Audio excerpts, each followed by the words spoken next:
Good afternoon. My name is Quincy J. I'm a cross-genre author. I've got working two series.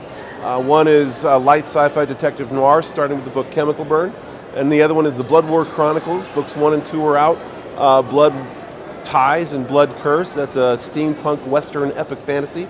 I also do a lot of short fiction. I run a small business that does marketing and book design for various authors and a few other things. I'm here at Salt Lake City Comic Con with Bard's Tower, selling books and having a great time.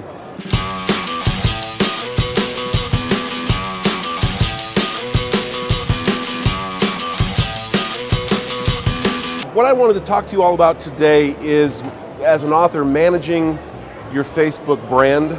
And something very specific. Something came up this morning. A good friend of mine had sort of come to the rescue of another friend of mine on Facebook. There's an individual who was being, I don't want to say accosted, but was sort of at odds on Facebook, and you know how Facebook sort of slash wars go. And my buddy sort of came to her rescue and was getting very bent out of shape. And he basically started calling for people to unfriend this other person. And I've seen a lot of that, and certainly in our business, in publishing in particular. And something occurred to me, and it's something that a buddy of mine, Guy DeMarco, taught me long ago. It was about 6 years ago. Because back in those days, I was getting political on Facebook. So he'd said, look man, when you're out on Facebook, you're on stage.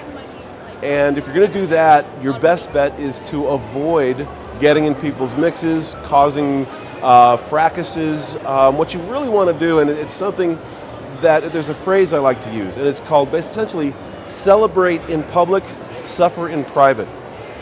And what that means is that if you can avoid it on certainly Facebook and other social media, if you want to maintain as wide a fan base as you can, keep politics out of it, keep strong opinions out of the game.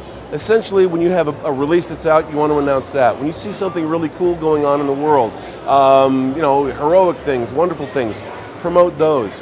If you see things you disagree with, while I don't want to tell people to be silent, if you want to basically keep your fan base as wide as you can and have a market share that is going to be better for your bottom line, your business sales, do your best to not offend anybody. Right? And it's kind of a fine line to walk, especially these days. But I have friends across the board, friends who are Trump supporters, friends who are Clinton supporters, friends who are Bernie supporters, and everything in between. And I actually, certainly in public and even in my personal life, do my best to get along with all of them, simply because, and this is rather mercenary, it's good for business. If you want to manage your brand, if you want to manage the largest number of people who are inclined to purchase your wares, and that doesn't matter what those wares are, books, t-shirts, mugs, I don't care. Basically, you want to be as open, as friendly as you can to virtually all of these people. Now, I'd actually made a comment to this guy this morning. Look, if this guy who was at odds with our friend had done something criminal or had made a physical threat, that's a different story. But this was just differences of opinions, and this guy perhaps being a bit more irritating than anything else.